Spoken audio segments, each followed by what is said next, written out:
brought to you by Nova शुद्ध घी। जब जब खाए दिल खुश हो जाए, सदियों का नोवा शुद्ध देसी घी, सपना स्वस्थ भारत का।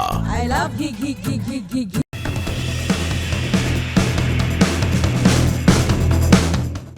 भारत का खजाना भर गया है। जी हां, भारत के विदेशी मुद्रा भंडार यानी कि फॉरेक्स रिजर्व में एक बार फिर से इतिहास रच दिया है। रिजर्व बैंक ऑफ इंडिया के ताजा आंकड़े के मुताबिक 17 अक्टूबर को खत्म हुए हफ्ते में भारत की विदेशी मुद्रा भंडार में 4.5 बिलियन डॉलर की बढ़ोतरी हुई, जिससे कुल रिजर्व अब 702.28 बिलियन डॉलर पहुंच गया है। यानी अब भारत दुनिया के उन चुनिंदा देशों में शामिल हो गया है जिनके पास इतना बड़ा विदेशी खजाना मौजूद है। ये सिर्फ एक आंकड़ा नहीं, बल्कि भारत की आर्थिक ताकत, स्थिरता और आत्मनिर्भरता का प्रतीक है। जरा सोचिए, 1991 में भारत के पास इतने भी डॉलर नहीं थे कि वो एक तेल का टैंकर खरीद सके, और आज वही भारत 700 बिलियन डॉलर से ज्यादा का विदेशी भंडार लेकर बैठा है। इस लेवल तक भारत पहले भी पहुंच चुका था। सितंबर 2024 में 704.89 बिलियन डॉलर के साथ, और अब फिर से लगभग उसी रिकॉर्ड के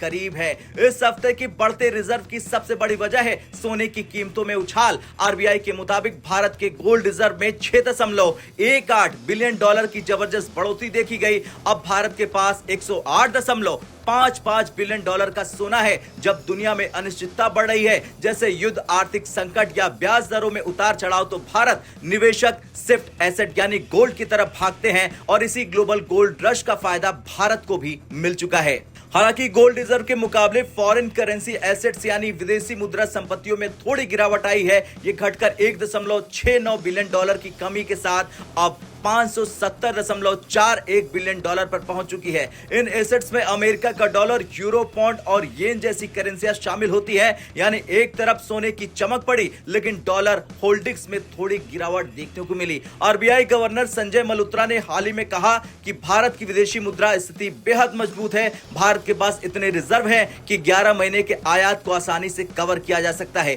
यानी अगर भारत एक साल तक कुछ भी एक्सपोर्ट ना करे, फिर भी देश की अर्थव्यवस्था चल सकती है। उन्होंने यह भी कहा कि भारत का बाहरी सेक्टर स्थिर है और आरबीआई को किसी भी विदेशी भुगतान या फिर आर्थिक दबाव से डरने की जरूरत नहीं है। साल 2025 भारत के लिए अब तक का सबसे शानदार साल साबित हुआ। इस साल अब तक भारत के विदेशी भंडार में 53 बिलियन डॉलर की बढ़ोतरी हुई है। 2024 में यह बढ़त सिर्फ 20 बिलियन डॉलर तक थी, और 2023 में भारत ने लगभग 58 बिलियन डॉलर जोड़े थे। यानी 2022 के मुश्किल दौर के बाद भारत लगातार रिकवरी मोड में है और अब नई ऊंचाइयों को छू रहा है। लोग पूछते हैं, ये विदेशी मुद्रा भंडार आखिर होता क्या है? तो सरल भाषा में समझिए, फॉरेक्स रिजर्व वो आपातकालीन खजाना होता है जो किसी देश के पास विदेशी मुद्राओं, सोने और अंतर्राष्ट्रीय संपत्तियों के रूप में रखा जाता है। ये इसलिए जरूरी होता है ताकि अगर कभी अचानक पूंजी बाहर चली जाए या तेल की कीमतें आसमान छू ले, तो भी देश की अर्थव्यवस्था डगमगाए नहीं। यानी ये भारत की इकोनॉमिक शील्ड है।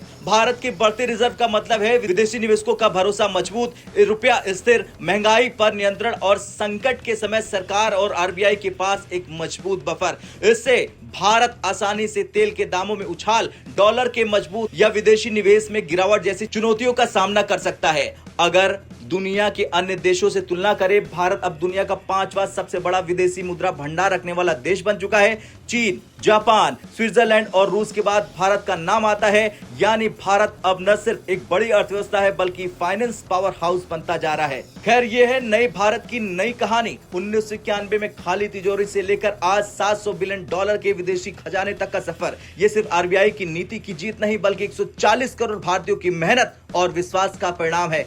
अब सवाल यह है कि क्या भारत अगले कुछ महीनों में अपने पुराने रिकॉर्ड यानी कि 704.89 बिलियन डॉलर को तोड़ पाएगा? क्या भारत आने वाले वर्षों में टॉप 3 रिजर्व धारक देशों में शामिल हो जाएगा? आप क्या सोचते हैं? कमेंट कर जरूर बताएं।